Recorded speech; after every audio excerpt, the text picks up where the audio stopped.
Two writers, one just starting out, the other a bestseller. Join James Blatch and Mark Dawson and their amazing guests as they discuss how you can make a living telling stories. There's never been a better time to be a writer. Hello and welcome to the Self-Publishing Formula podcast with James and Mark for another week's chat about what's happening, what's hot and what's not, as they used to say in the 1970s in the world of self-publishing. Well, they didn't say that bit in the 1970s. Hey, and we're recording this... Sorry, what were you going to say? Welcome to Tiswas with... No one knows... No one will know that. No. Sally James... and her almost legendary rock star interviews. I remember those. I remember Sally James a lot, actually. But let's not go there now. Move on, James. Yes, Tiswas was a Saturday morning children's programme on ITV. We were a BBC house, of course, but I occasionally watched it. I don't know what the equivalent was. It was completely anarchic, wasn't it? But it was. I don't think there was an equivalent anywhere else in the world of Tiswas. It was a great thing. Good. So it's late night for us. We normally record these during the day, but it's been busy time recently, and we've just got a slot. So it's beer o'clock in the Blatch household, and in honour of it being Thanksgiving, I also have large quantities of chocolate which I'm consuming. So it's Thanksgiving around now. We're recording this. Obviously, it'll be a week later when this gets transmitted. So happy Thanksgiving to everyone in America. It's a huge thing, isn't it? I mean, we start getting emails about 3 days out, people saying, "Oh, by the way, do you know it's Thanksgiving on Thursday?" And then on Thursday, nothing from anybody in America. And then on Friday, a couple of people surface, but they still say it's still Thanksgiving. I mean, Thanksgiving, it takes a long time to say thank you this week in America. Isn't Thanksgiving giving thanks for kicking our asses? It's probably no surprise that we don't celebrate it. I think it's quite... They lost their empire. I think it's quite rude. It's not thanks. It's gloating, that's what it is. I don't know. Do you know what's? I've got a couple of American friends, and neither of them can agree on what Thanksgiving actually is. Because a lot of people say it's giving thanks to the Native Americans, but it isn't that. I don't think. I think it's giving thanks for this land that we European settlers have found. Thank you for this land. So it's mired in controversy, I guess, if you want to dig into it. But I tell you what, let's not bother doing that. Let's eat our M&Ms and have some turkey and have a happy Thanksgiving. And we got waylaid, but it's what have we been doing this week? We've had a busy time, as I say, recently. We've had a course launch and then something we've never done before, but so many people during the ads launch said that they were really looking forward to 101, but it's a drag having to wait until sort of February, March, and so we decided to have a mini... I was resisting using the words Black Friday, but they did slip in there at some point, a mini release of 101, and that was an unexpected time for all of us, but it's all done and dusted now. Yes, well, not as we're recording it, we're in the middle of it. But when this goes out, I'm in the on future. Friday, it will have been long since consigned to history. But no, it's been a nice little thing. We just stuck it up, sent an email, a few Facebook posts, and we must have had a good 15 or 20 new students as we record this now, something along those lines. So no, it's great, and some lovely comments. People who really were keen not to wait. Who are already diving into the content, and we'll get all the new stuff when we update it when we put it out again next year. Yeah. So no, it's been good. It has been good. I'll tell you what else has been good is lots of positive comments on the last 2 or 3 weeks of podcasts. So we had 2 good author interviews in a row. We had Cecilia Mecca and we had Michelle Madel. So so Michelle, and I told you it's been busy recently, and Cecilia. First of all, just really lots of love in the room for those two. Inspiring stories, both of them, in different ways. I think the different approaches from the two authors. But for those of us getting our careers going, fantastic to hear how they approached it, what's happened, the results they've got. Full of admiration, and a lot of those comments are on YouTube and on Facebook and in emails to us as well, so that's great. And then last week, Mrs. D made her appearance, and she's picked up some compliments as well, and quite rightly too. She was a natural. In fact, we may open the polls later to see who you'd like to see regularly opposite the main presenter of the podcast. Not me. How do you think you'd fare in that popularity poll? Oh, I think I'd lose every week. I think I'd have to rig it so that I lost every week. Yeah, you'd have to rig it. You have to use some male cheating, which is traditionally what men do. Yes, I think that there's space for both of you in the long run, so have no fear. But we've had a good response also to the SPF Foundation, and just a reminder that if you're interested in applying for that, it's effectively a grant to get your author career going. It's our courses, but it's a few $1,000s as well to invest in things like editing and covers, supported by Reedsy, and you can go to our website, selfpublishingformula.com, to pick up more. It's one of the top tabs, SPF Foundation. You can read the terms and conditions and see if it's something that you can apply for. And we are getting applications in, which is always good to see. We'll also mention Patreon, which is an opportunity to be a closer part of the podcast and support us every week. And you can go to patreon.com/SPF podcast. And I'm going to mention this because if you're a gold level Patreon subscriber, we are just about to pick our first experimentee, shall we say, who's going to have their author career, all their assets to do with their marketing setup, dissected by experts. And we're going to do that in a very public... And you. I count you as an expert. We're going to do that in the public forum of this podcast, so we all get to learn from it. What a fantastic and valuable opportunity for that person. So if you're a gold level subscriber to Patreon, there's your opportunity for that. There'll be another one in a little while as well. We're going to line a couple up, but we're getting going with that soon. So this is probably the last week I can say that, and we're going to choose someone soon. And what we're going to talk about today, well, that's an interesting one, actually, and I'd be very interested in your take on this, which I think we'll talk to you afterwards about, Mark. But this is that vague, nagging feeling that you're not really up to the job, and that any moment now someone's going to put their hand on your shoulder and say, you've been rumbled, mate. And it's, in the modern sense, it's called imposter syndrome. It's remarkably common. Lots and lots of people say they have it to one degree or another in various walks of life. Even people who appear to be super confident. So it's becoming a growing thing. It's being keenly identified. We've raised it from time to time on the podcast, actually, but we've never actually had an episode dedicated to it. So this week's interviewee is called Katie Cross. She's an author herself. She lives in Colorado. She's a military husband, so they do quite a lot of moving around, and she suffered quite badly from it and needed a bit of help, and she's now doing what she can to help others. So we talked to Katie about her career, her writing, her setup, but also about this whole area of imposter syndrome, something that she's doing a lot of thinking about. So let's hear from Katie, and then we'll have a chat off the back.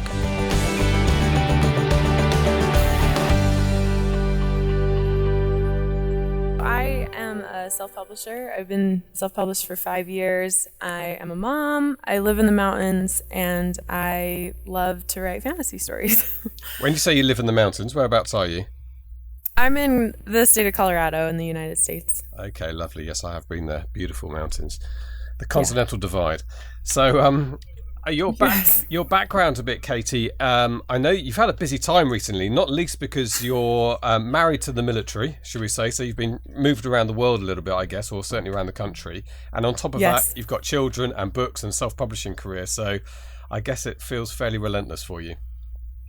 Yeah, it can. It gets really busy. I have that kind of personality that I enjoy being under pressure, which is good for how much I have going on in my life. I'm able to get a lot of stuff done. Yeah. So tell us about your writing start. I think you're into double figures now of books. I'm sorry, what? You're into double figures in numbers of books you've written now, aren't you? So tell us about how you got started. So I started writing young adult fantasy. It was a 4 or 5 book series. That was a really good place for me to start because I loved young adult fantasy. My first book is Miss Mabel's School for Girls. And as I was doing that, I started writing on Wattpad. I was just doing a fun book, chick lit book, just for fun on Wattpad to try it out. And it ended up really taking off. So I started a genre of chick lit. And since I've done that, I actually teamed up with a food blogger, and we made a cookbook together that goes with my chick lit genre. And now I'm currently working on a series that will be more epic fantasy geared, but still within the world of my young adult fantasy. So I'm still not quite sure if it will be totally epic. It still might be kind of young adult because I'm still in the beginning stages of it, but it's been really fun to kind of bounce around.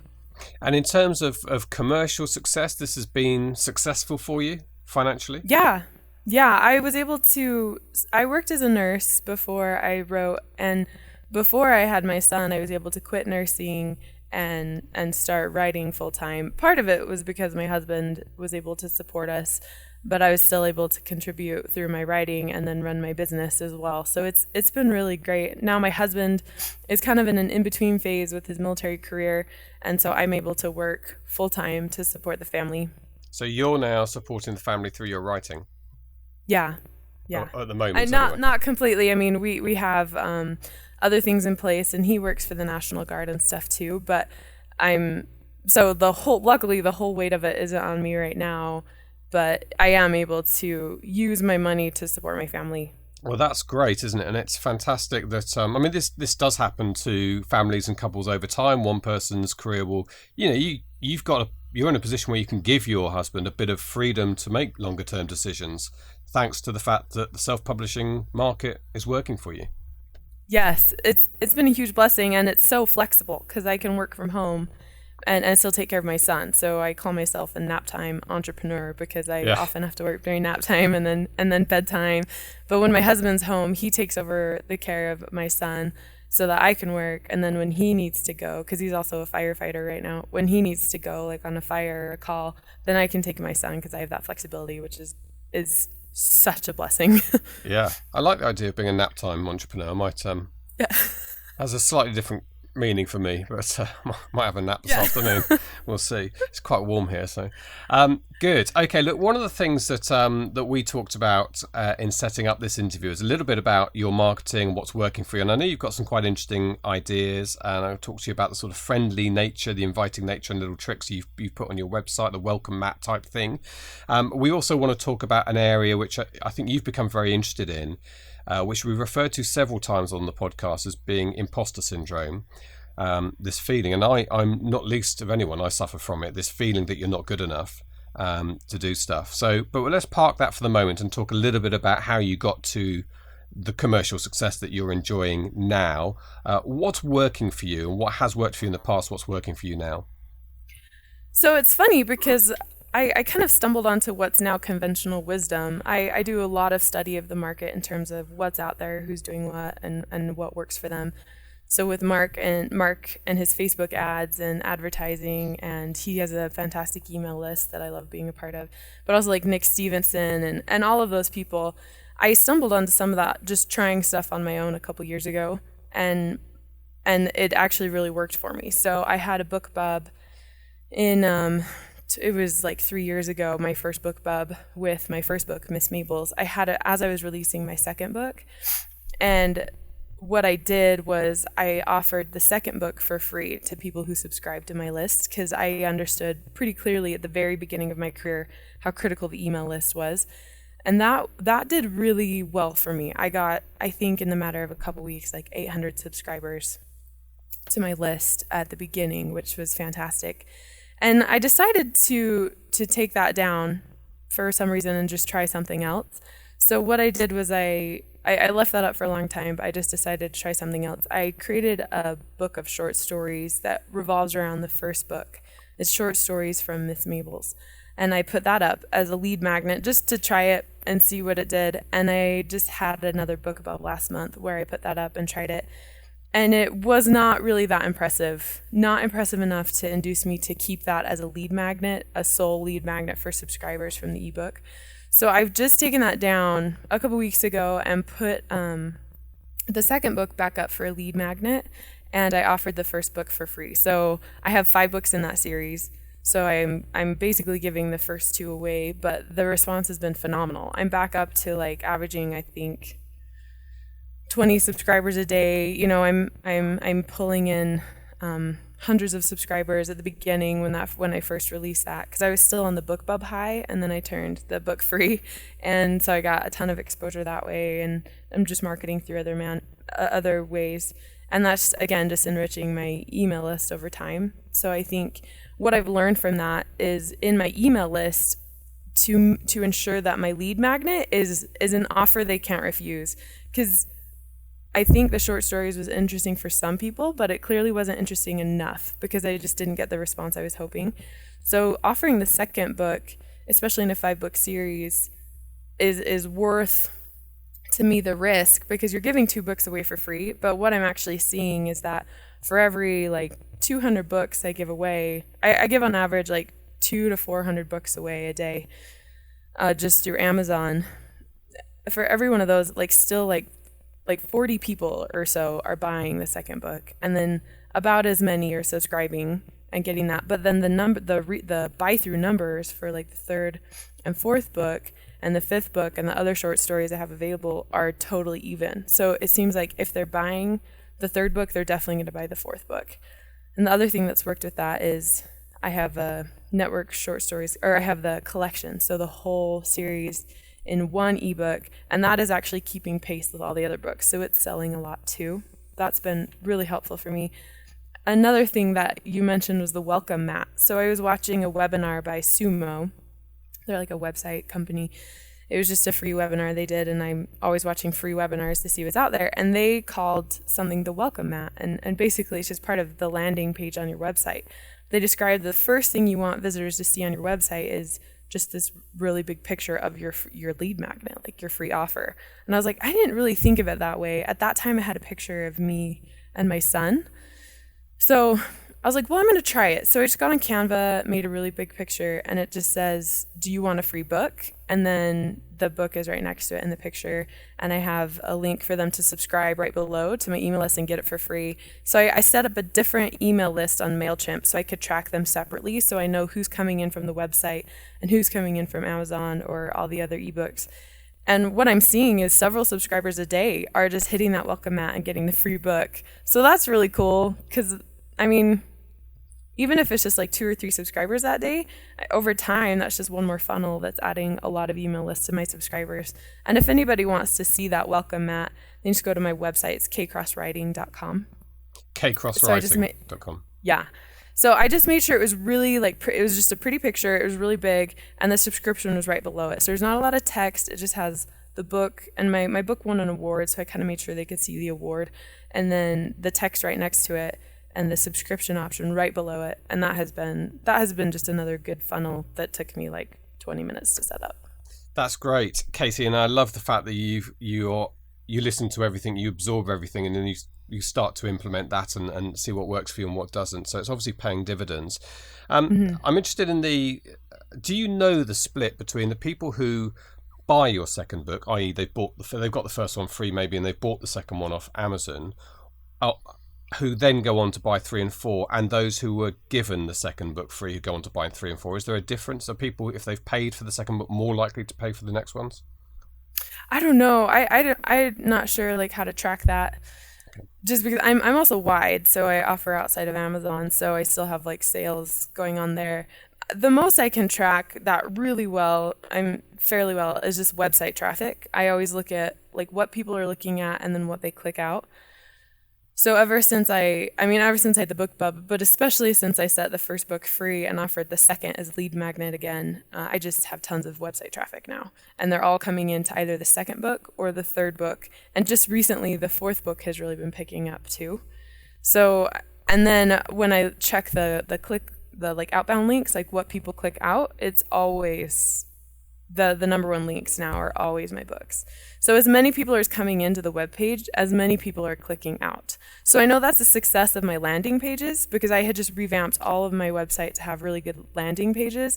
But also I know that if people are researching into it through my website, then they're also clicking out as much as they're coming in. Okay. What's your relationship with your readers? You must have a pretty active list now. Yeah, so I actually just recently started grouping and segmenting through MailChimp just to try it out, because what I was finding, my list actually wasn't as healthy as I wanted it to be, because my response was, I can't even remember my open rate, but it wasn't fantastic. It was less than, I think on some emails, depending on the email, it was less than like 15% sometimes, and the click rate was like 3%. So that wasn't ideal for me. I wanted to do better. So I actually decided to start giving people options for what they wanted for my email list. So I just started creating groups. So I have 3 groups. I have a group for sales and free book notifications. I have my monthly newsletter that I send out on the 15th, and then I have new releases. So when they subscribe on MailChimp, they go to my page and they can pick, well, I want to be part of all 3 groups, or I want just these 2 groups, or sometimes they won't put any, which means they'll get all of them. And I just have a thing that says, thanks so much for subscribing. I want to make sure you get the content that you want. So here are your options. You can click as many as you want. And if you don't click any, like, you'll just be sent all of the emails. And that's actually helped, because then I can just say, hey, this book is up first. This book is only 99 cents to the sales category, and then they're not getting the monthly newsletter that they don't want to hear, because I know they still want to keep in touch, but maybe they don't want my monthly updates, and which is fine. I understand that. So I'm trying to just make it easy for them. But what I'm actually finding is surprising me is the majority of people want my monthly newsletter. And in my monthly newsletter, I've been watching, like I said, I subscribe to everyone and everything, and I've been watching what people do in their monthly newsletters that I enjoy. So there's a business woman named Melanie Duncan that I follow, and she does this newsletter called The List, and it's like what I'm eating, what I'm reading, what I'm enjoying, something like that. And she'll just put pictures, and she'll have content that's really applicable to her audience. Like, I tried out this app and I loved it because of this, or I tried out this app and it didn't work, or I went on vacation here, here's some pictures. And I kind of liked that I got insights into her life, but she was also very helpful to me. And then there are other like writers that I follow just to kind of see what's engaging about their newsletter and what's not. And so I try and put that in my own. And then what I actually did is I just sent an email out to my list, and I said, look, I'm trying to revamp a little bit. I just want to know what content you want. So here is like a list of things I would be happy to send you every month. What one of them are you most interested in? So a lot of people actually responded. I didn't even know if they would open it, but they responded and just said, most of them wanted book reviews. They wanted to know like other fantasy books like mine to read. So like, oh, that's easy. I can do that. One lady was like, I would wear the heck out of a Miss Mabel School for Girls t-shirt. Like, she really wanted a t-shirt. There's just other, like, a lot of them actually wanted a glimpses into the life of an author. Like, they just wanted to know what was going on in my life, which was the last thing I expected. So, like, my life is not that exciting. I have a toddler, and I live in the mountains, and it doesn't, to me, seem that exciting. But I realized to them that I'm more than just me to them. I'm this author, and they have, like, this romanticized version of my life in their head. And that's actually where I kind of started learning more about imposter syndrome in my life and in other authors' lives. We'll get to that in a minute, but I thought that was just fascinating what they wanted. So I also let them know in that email, hey, I'm revamping this. If you want less emails or you only want certain ones, here are the groups. Let me know and I'll just put you in them. And a lot of people again responded, and I was like, it'd be awesome if you just put me in the sales and new releases. So like, perfect, I'll put you in those two groups. And I group them out, and then I know exactly what people want, where they want it, and the health of my list has improved a lot. So I'm getting more like 40% open rates with like, I think 10 to 15% clicks. I haven't like released a book since I started grouping and segmenting out. So I don't really know that as well, but that has really helped just narrow down my list a little better. And then the other thing that I've been doing lately has been I've revamped like my monthly newsletters, kind of like I talked about, and I lost my train of thought on what the other one was. Sorry. That's okay. So I love your attitude. I love the fact that you're looking at other people's lists and thinking that works, let's try that, and keeping an ear on it. And it's actually sometimes it's an effort to do that, because it's very easy not to do that, to not join other people's lists, and certainly not have a critical view on what's working, what's not. But what a great thing, and it's paying dividends. I think you seem to have a really good setup, Katie, and congratulations on the work you do and the success. Now let's come on to, because you touched on it there, this surprise that people are interested in you, and that they like you, and that they admire you, and that they think you're great. And they're difficult things sometimes to take on board, aren't they? And believe. Oh, yeah. That was, I mean, I hear from fans often. I mean, it's rare that a day goes by that I don't have contact somehow with a fan or a new fan or something. And it's always fun to hear that they love my stories and that they've enjoyed it. That's always fun. So them having an interest in my stories made sense. That was like, yeah, you love to read. That made more sense to me. But them having an interest in my life was like, what? Like, I'm not anybody. I'm like this self-published author that's just trying to make a living, and I love writing, and I love connecting with people, and that's kind of what I love to do. So it was difficult for me not only to internalize, but to put into action, like to then act on. Because it's like, okay, they want this, but then how do I act on this? And a lot of it just comes through Instagram, actually. I just realized Instagram, and somewhat on Facebook and Twitter too, but Instagram seemed like the best platform to me to really push out more of my life for people to hear about, but do so like with an element of respect for my family. So the way I put that knowledge into action was just trying to be better about posting certain things on Instagram that not only had to do with like fantasy and my writing and my books, but actually just my life. Like yesterday, we go on hikes every day, and yesterday I posted a picture of these gorgeous columbine flowers that I found.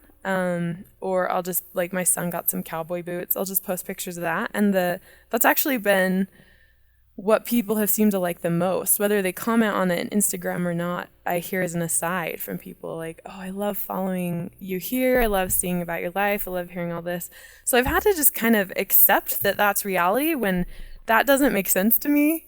And I've just kind of had to say, okay, that's just what they want, and this is what they believe. One other thing that helped me though is to look at it from a different perspective. So I thought, so these readers have an idea basically of what my life is like in their head, and it's probably not true because they're not here, they don't know me, they can't live my life. But I do that with writers that I love. Like, I'm a huge Brandon Sanderson fan, and Libba Bray is one of my favorite authors. And so I have this idea in my head of what their life is like, and I love to follow them, and I love to see glimpses of their life. So once I shifted my mindset to say, okay, these guys just don't understand that I'm basically just like scrubbing toilets and chasing dogs and cleaning up after my toddler. Like, my life isn't that glamorous. They just want to know more about me, like the way I want to know more about Libba Bray and Brandon Sanderson. So I just started looking at it more that way, and it was kind of easier to understand. Yeah, I wonder how much of that is completely normal in most people, in that this surprise that people actually value you and want to know more about you. I mean, there's stuff on Instagram about, your hikes and so on. There's no direct link to young adult fantasy or epic there, is there? I mean, that is genuinely about you as a person, because they're now interested in that, in the same way that, I'm interested in the authors, and I could pick out names as well who I'd like to know a bit more about. And I go, usually if I find a new author and I'm really enjoying the book, I will go onto Wikipedia or on the internet and read out more about, they're married, where do they live, what do they do. And that, I think, is something that's probably, again, underestimated, particularly in the self-publishing market, where we don't regularly work with publicists and people who think about this all the time. But it's happening organically to you. Yeah. I think it is very normal. I think it's just a part of the process. When you're in the public eye in whatever form, people are curious and just want more information. Now, what about this? When we come back to imposter syndrome, this idea, this sort of nagging doubt, which plagues people. You're 11 or 12 books in now, so I'm hoping that you've got to the point where you worked out that you can write books and people like them. For those of us who are at an early stage in our career and are, genuinely frightened that what we're writing is rubbish and no one's going to read it.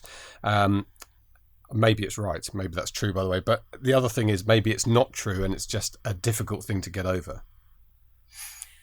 So, yeah, imposter syndrome came about biggest for me when I started publishing.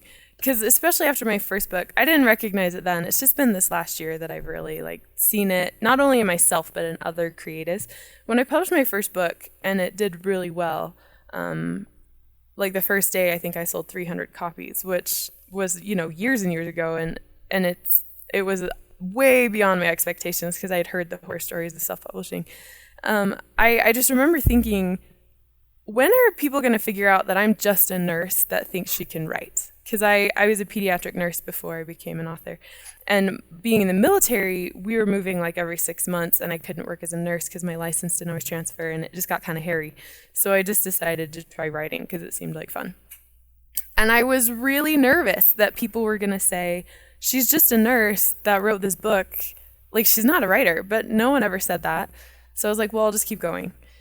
And with every book I published, I just got more and more nervous. And it's that feeling of someone's going to draw back the curtains and just see that I'm just a normal person living my life and writing these books. And I'm not John Grisham. I'm not, these authors that live in New York and write at a coffee shop. Like I write in like 10-minute increments sometimes because I'm, like at nap time trying to write while my son is either sick or my husband's deployed or whatever.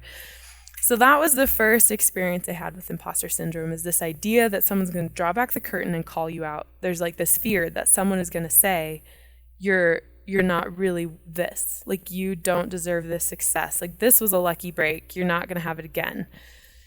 That's kind of the elements of imposter syndrome that I first noticed. And I want to say it goes away. I really want to say that. And maybe it does for some people, but I still experience feelings of fear and doubt every time I publish a book or do anything like that. I don't think they've gotten as bad as it was in the beginning, but then I start something new and it gets even worse. So I've always helped other self-publishers. I'm a connector by nature. Like, that's just my personality type. I'm an extrovert. I'm a connector. I'm connection driven. So I always love helping people find what they need, and I just love helping people. But I got to the point where I was spending hours like emailing people to help them, and I just couldn't do it anymore. And my husband's job shifted, and so I just started doing strategy sessions with self-publishers, but I started charging people for it.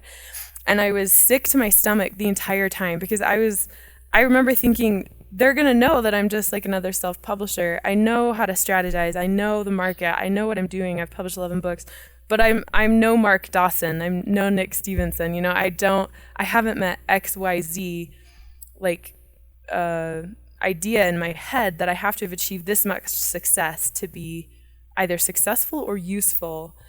So it reared its ugly head again when I started something new. And then what I started noticing was that I saw imposter syndrome in the way people emailed me.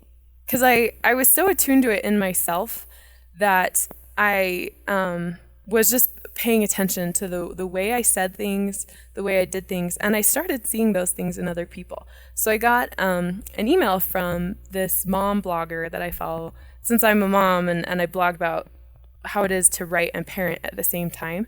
I follow some mom blogs just to kind of see what content they put out, because I didn't want to be a full-on mom blog, but I just wanted to see how other people approached it.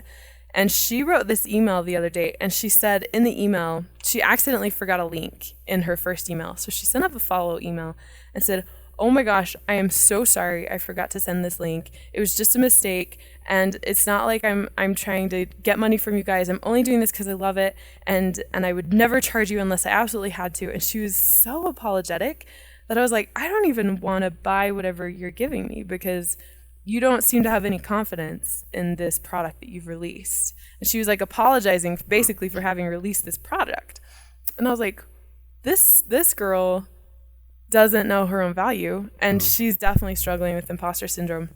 And I have a client that I work with, this really respected, well-known author. He teaches at Comic-Cons, he teaches in libraries, he's called to conferences, he's an author, he's done video games, he's literally done everything and can do everything. And I took a look at his website because he's paying me to kind of revamp his marketing and that kind of stuff. And I said to him in our Skype call, I said, "You struggle from imposter syndrome, don't you?" And he's like, "Oh yeah, I don't have a degree in writing, so I don't feel like I deserve to be here as a teacher," even though he's been teaching for 10 years and is invited everywhere. I was like, wow, that's amazing to me that you are building this career around this idea that you don't deserve it. And that was so sad to me, because the truth is, he has stunning content. He's a great teacher. There's this idea in his head that he hasn't reached, and so in his mind, he's an imposter in this business where by all means he thinks he shouldn't belong. And I could see that in his website just by the way he laid it out, because he was just giving tons of content away for free. And whatever he did charge for these classes were like $10 for an hour. And it was really thick, awesome content. And this was just great stuff. And the man is invited to teach at all these like big Comic-Cons and conferences. I was like, you should be charging way more than this. And he's like, no, like I can't charge more than that. I don't deserve any success. So it was interesting to me that in the design of his website, I could see that he struggled with imposter syndrome. Yeah, I mean, I'm just going to pick up on that, because I think there's something worth pointing out here, is that particularly in you saying you didn't want to buy from this woman because she was so underconfident about herself. is that there's a serious element to this. This is not just, from a business point of view, this is not just a feeling that you have that you kind of have to live with or fight. It can damage your career, and it can prevent people buying your products. And I quoted Mike Massimino before. I was just trying to look up the name of his book. I'll remember it in a minute, but it's his only book. I think it's an autobiography. So Mike Massimino is a NASA astronaut who did 2 very big, important missions on the old space shuttle, repairing the Hubble Space Telescope. He fought his whole life to become an astronaut, which is top of the tree. I mean, you're right up there. On planet Earth, there's a few people who are right at the top, and he is there. He realised after his first mission, he'd been to space, done a fantastic job, that he was not making progress in his career because of imposter syndrome. Because even with everything he'd achieved, he felt there's going to be a tap on the shoulder at any moment, and someone's going to say, buddy, we made an error. There was a clerical error. We've gone back over your results and you're out. And it was stopping him being a leader. It was stopping him taking the next step in his career. And he had to psychologically get over that, boost his own ego and work and start believing in himself so that he could then lead the next mission. So it affected his career, and he writes about it very frankly. I think it's worth a look if people do suffer from this. It's quite inspirational. But very interesting to hear you say the negativity that came across from somebody who probably is very valuable, probably does have something to offer you, but is allowing this imposter syndrome to block that sale. Yeah, no, I'm glad you highlighted that, because that's why I wanted to talk about imposter syndrome, is because it is so damaging, and I don't think most people even know they're fighting it. Because what imposter syndrome does is it creates self-limiting beliefs, and those self-limiting belief patterns hold us back, which is exactly what I found out too. So when I started kind of pushing boundaries in my career, like, well, I'm going to try these other things, and I'm really uncomfortable trying them because I don't think anyone's going to respond, or I don't think I have the value needed for this, even though I had talked to like dozens of other people who were like, yes, you do, like, you need to try this. I still had this self-limiting belief in my head that no one wants to hear from me, which is so typical of imposter syndrome. I mean, that's just what it is. That's what you hear. I started looking at the way I blog, at the way I talk to my email newsletter, and I realized that I was holding back, that in me believing no one wanted to hear from me, I was acting like no one wanted to hear from me and wasn't reaching out the way I could. And I think whether we realize it or not, people pick up on that. So when I work with other indie publishers, I always ask them, so how do you talk to your email list? And most of them, I would say 90% of them say, oh, I don't really want to bug them too much, so I just email them when there's a release. And that's where I'm like, okay, so you struggle from imposter syndrome. And because there's a belief that I don't want to bug my email list, they don't want to hear from me. But it's like, why would they have subscribed if they didn't want to hear from you? And if they don't want to hear from you, then they'll unsubscribe. That's fine. Like, let them unsubscribe, because then they're not your audience anyway. But that's a really hard thing to say to yourself, because like even something as simple as an unsubscribe feels like a rejection. Like, oh, you don't want to hear from me. All these people probably don't want to hear from me. And that's where those self-limiting beliefs like start looping through our head and affecting our decisions. And what I see most in self-publishing is this imposter syndrome comes out, creates all these self-limiting beliefs, and then people stop publishing because they're like, well, I didn't sell that many copies of my book, so I just gave up, or no one wants to hear from me, like, who am I to write this book, or any such thing, when it's just a matter of finding your audience too. You know, like, self-publishing is a long-term game. I've been doing this for 5 years, and I'm still not fully able to support my family and my business. I mean, my income's going 2 ways, you know, but that's okay, because that's a fairly normal trajectory. I mean, you get stories like T.S. Paul and Michael Andelay and Chloe Esposito that you've had on your show that you know, they're making ridiculous amounts of money. But again, that's another place where, for me, imposter syndrome comes into play. Like, who am I to say all these things when I'm not pulling in like mid 6 figures every year from my writing? That's just another way it comes. We talk a lot about the advantage of self-publishing. Obviously, we're big advocates of it and the freedom, and particularly financially. But there's one area here where self-publishing misses out from the traditional publishing setup, which is having that advocate, that person in the traditional publishing house at HarperCollins or wherever, Penguin, who's seen authors over the years and will say to you, you're good. keep going and keep them going at those dark moments that all authors have. With self-publishing, it can be solitary, and you don't have that professional person who said, I've seen it before, believe me, believe in yourself. Yeah, that's a good aspect, because there's a sense of validation that comes with being chosen for traditional publishing, right? Because you made it through the gatekeepers. And in self-publishing, where do you find that validation? Where do you find that person to say, okay, you're it. Like, you're a writer now because XYZ is met. Why can't we just be writers because we're writers? So that's a really good point you made, yeah. Yeah. So let's try and let me ask you what you've got in terms of helpful advice. You've thought a lot about this. You've very intelligent thought process on this, I think, Katie. And what would you say to people then, including me, who do suffer from this? You don't have to make a personal one-to-one session, by the way. No, it's fine. Other people as well. I get it. I'll have to pay you. No, it's all good. No, you're good. So the first thing that I say to people is literally every single person at some point has or does suffer from imposter syndrome. I haven't met an author yet that hasn't on some form suffered with it. And it appears in various ways. There's a really good friend of mine. He just finished his first book and he is sending it out to agents. And he sent it to 15 beta readers before he finalized. And he said, my biggest fear is that no one is going to think this is a book. That they're just going to think this is something I did and it has no legitimacy. And I was like, okay, well, that's imposter syndrome. Like, that's this self-limiting belief that, oh, I can't create this book, even though it was a wonderful book. I would say recognizing that everyone suffers from it is the first step. Like, you're normal. This is normal. This happens. It's okay. There came a point where I realized how much imposter syndrome was holding me back, and I had some big decisions to make in my business, and I couldn't make them because I didn't think I was worthy of them. So I have a business coach, and she has a Facebook group that she runs. So I went to that Facebook group, and it's just a bunch of female entrepreneurs that are in various stages. And I just said, look, I'm really struggling with imposter syndrome. Can you guys help me? What have you used in the past to help you struggle through this? Because I know you've struggled through this. And all of them were like, yes. And, everyone had all these various things. But this one woman suggested a book called Playing Big by Tara Mohr. It's Mohr. So it's geared specifically to women struggling with imposter syndrome, or playing small, as she puts it. But the way she used to combat imposter syndrome is good for men too. So just if you're a man wanting to look into it, I would suggest that book, but just know that that's written mostly for women that are playing small. And she suggests, and this might sound funny, basically to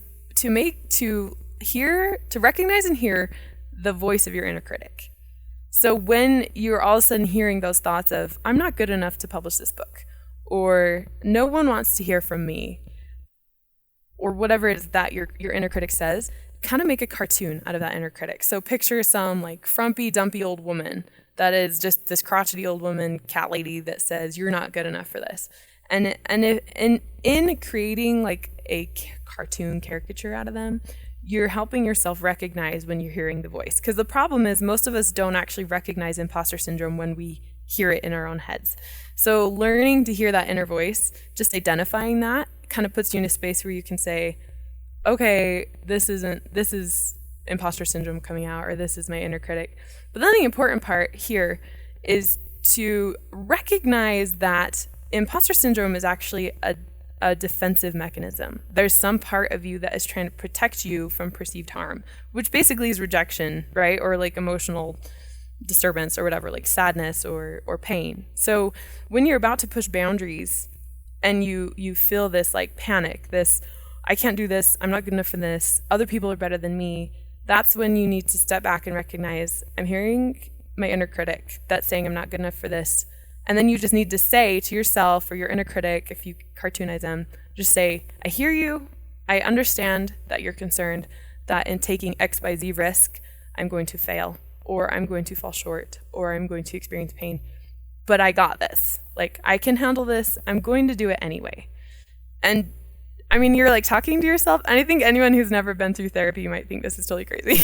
But you're talking to yourself, but you're just acknowledging that there's a part of you that's scared.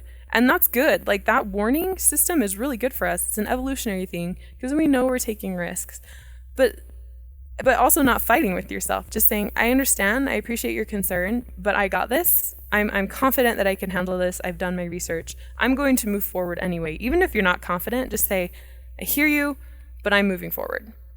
And then go take that risk. The other thing is when you're feeling imposter syndrome or you're feeling uncomfortable, like, I don't know if I can do this. This is really scary. That is a really good feeling. I mean, it doesn't feel good, but it's a good feeling to have because that means you're pushing boundaries, and you can't grow if you're not pushing boundaries. So obviously there's times where you're not feeling good about something and it's like a really not good feeling. You shouldn't do it. But if you're uncomfortable because you're doing something new, that means that you're putting yourself into an avenue of new growth. And that can be a really exciting place just as much as it can be a scary place. And once someone had pointed that out to me, like, I know you're uncomfortable about all this, but that's a really good thing because look at the ways you could grow from this. And if you don't do it, what's going to happen? And once I recognized this discomfort is actually meaning something that could be good, that helped me embrace it a little bit more. Like to be able to step back and say, okay, this can actually be a good thing. And the final thing that I would say is when you're experiencing this, reach out to someone that you trust. So when I was having this big crisis with imposter syndrome that was holding me back, I reached out to someone who I thought would understand.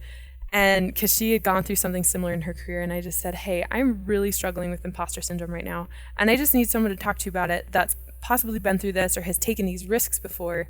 Can you and I like have a chat about this? And she wrote back and she was just like, oh, that's totally normal. You'll be fine. And I was like, kind of need some help. Like I was kind of devastated because she basically just brushed me off. And I don't know what was going on in her life. So maybe she was busy. That was even harder than for me to approach someone else. Because I was like, she totally just brushed me off. Maybe this isn't legitimate. I'm feeling this way.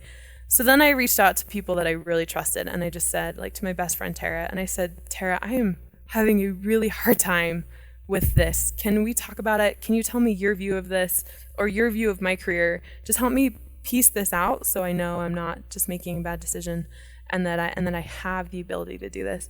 And that made a big difference because like you said, we don't have an agent, we don't have an editor in New York as self-publishers that can say, I've seen all this, you're it, we're getting you into this, it's gonna be fine. We don't have that person. So finding that person is really key because you just need someone in your court. And if you absolutely don't have anyone, just come to my website and find me because I do free 20-minute strategy sessions. And for 20 minutes, we'll talk about your imposter syndrome for free and I'll be in your court because that was a really scary time and I can understand that. So. Well, we've been talking for 50 minutes and I've really benefited from it. That's great, Katie. And I think it's at the bottom of this is the tragedy of people who give up and don't write it and don't push stuff out because this gets the better of them. And that's really would be very sad and whenever it happens. And it has happened. A lot, yeah. Yeah. So I think you very kindly have offered to put together something, just maybe a one-pager that people can use as a reference at those moments to give them a little bit of focus as a PDF handout. And you're going to do that for us. Yes, yeah. I'll create a PDF handout with the steps of recognizing and dealing with imposter syndrome so you're not holding yourself back. Okay, that's great. We'll give the URL out for that immediately after this interview and probably just before it as well, where people can get that. Katie, this has been fabulous. I guarantee this is an interview that we're going to get really good feedback on because I know it touches a lot of people's lives. It's certainly has touched mine, and I think it speaks to where authors are and you're one of the few people who can do that because you're one of us. You know, you're that author. We can only talk to each other about this stuff, really. You and your friend, and that's great for that sign of best friend stuff, and thank goodness for best friends so we can get that feedback. But there's some areas that only authors know and really understand about. Yes Yeah. Yes, I agree. So thank you for joining us from the mountains. Yes, thank you. This has been so fun. I'm really excited. Where's toddler? Is it nap? Is it literally entrepreneurial nap time now? No, it's 7 a.m. So my husband's home right now, so he's watching him. Keeping him he's doing a good job keeping him nice and quiet. But he's Yeah, I told him to stay downstairs. I'm up in our spare bedroom. Do you know, it would have been okay as well if we'd heard a little bit of him, but that's fine. Katie, thank you so much indeed for joining us. We'll give out the URL for the handout. It's been fabulous having you on. Thank you. Sounds great. Thanks, James.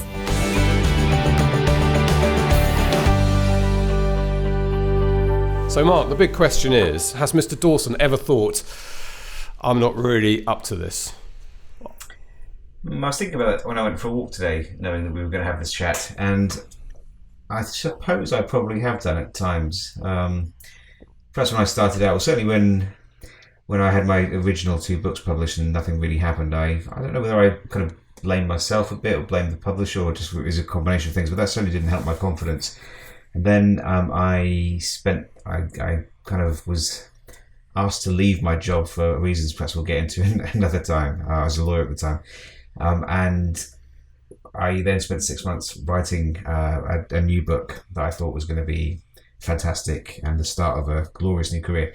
And it was terrible. And I think the fact that it was so bad, and I knew it was so bad, was one of the reasons I stopped writing for such a long time. And then it was only when the Kindle came around 6 or 7 years ago, for me anyway, that I got back to it again. But I mean, subsequent to that, no, I think I've always known I'm a good writer. I've always done it. Ever since I was much younger, in like my early teens, I was writing.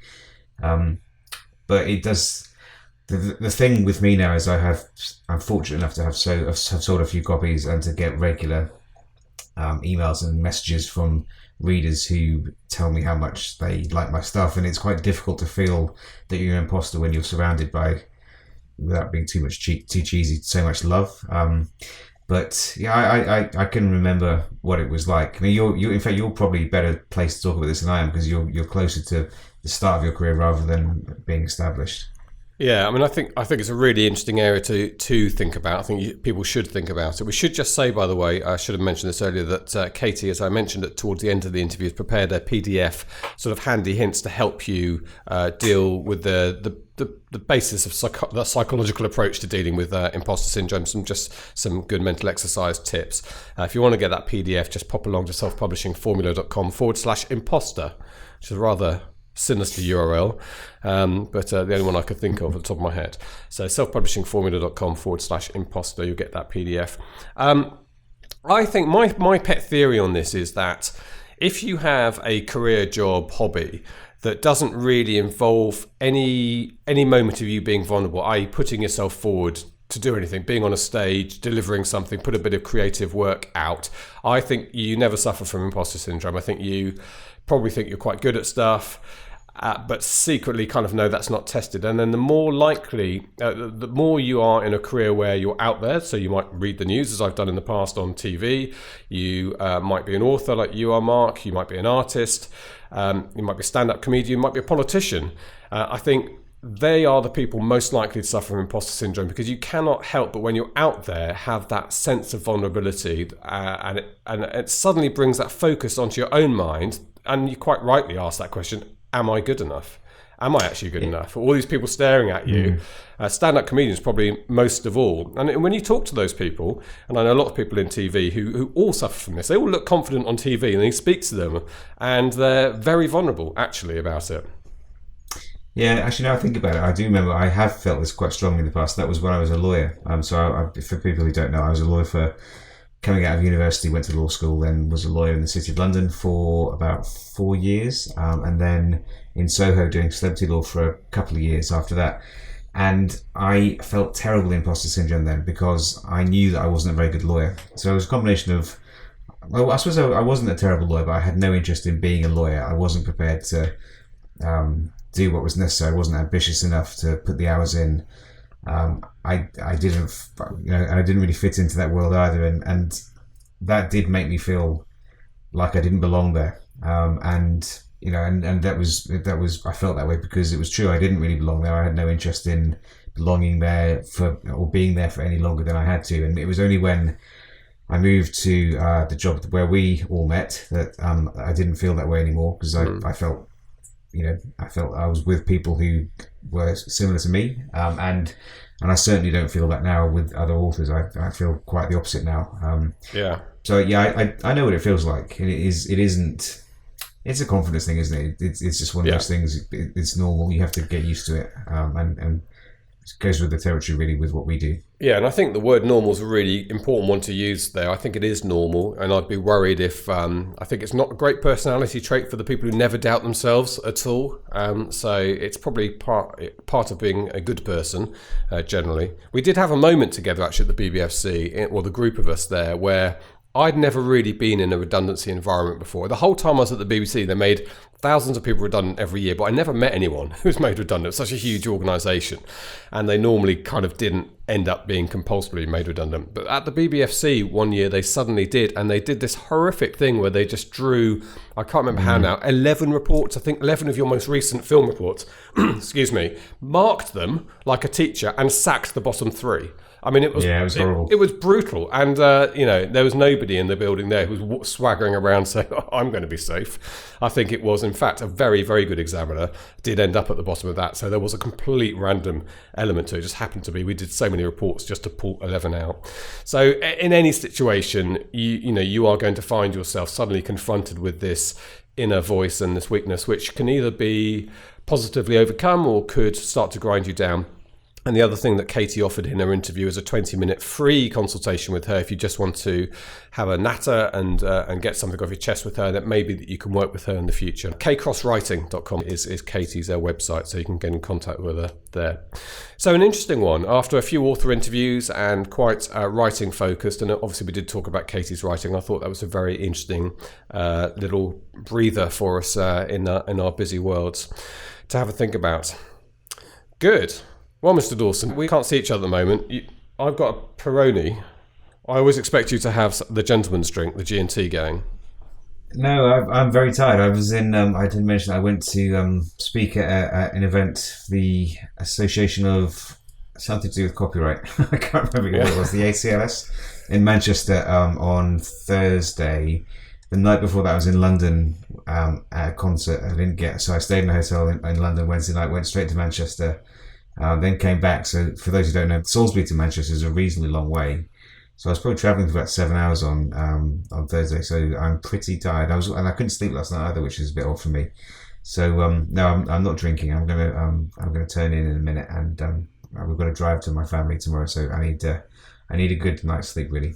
Driving to the Far East, where your family live. Yes, yeah, not exactly the Far East, but yes, it's about a 5-hour drive tomorrow, which I know our American friends will be going like, what's this like going to the shops? Yes, I know. Yes, Manchester to London, so that's going from one side of Houston to another. Yeah, exactly. Yes. All right, the Far East, it is the most easterly point, isn't it, of the United Kingdom? Surely that's the only claim to fame Lowestoft has that I can think of, anyway. Well, that, and I'm from there, and the darkness are from there. The darkness. So yeah, that's good. Pretty much it, really. And Terry Butcher. Is he? Terry Butcher he's a good bloke. And Benjamin Britten. Oh, okay. In your face, Blatch. Yeah, this is God, Manchester. So I've completely underestimated Lowestoft. There you go. Lowestoft was suffering from imposter syndrome and has been raised. Good. Yes. Thank you very much indeed, Mark. Thank you very much indeed for listening this week. It's been a little bit rambly, but we're so tired. We come off the end of this work period, and it's getting towards the kind of rundown towards the holidays. So I guess it's going to be slightly more lighthearted, hopefully, over the next few weeks. Thank you for all the love for the recent podcast episodes. They've been passed on to our contributors. And I completely agree with you, by the way. I thought both those author interviews and Lucy were outstanding recently. So let's keep this run going if we can. Thank you for listening. Have a great week writing and a great week marketing. We'll see you next week. You've been listening to the Self-Publishing Formula podcast. Visit us at selfpublishingformula.com for more information, show notes, and links on today's topics. You can also sign up for our free video series on using Facebook ads to grow your mailing list. If you've enjoyed the show, please consider leaving us a review on iTunes. We'll see you next time.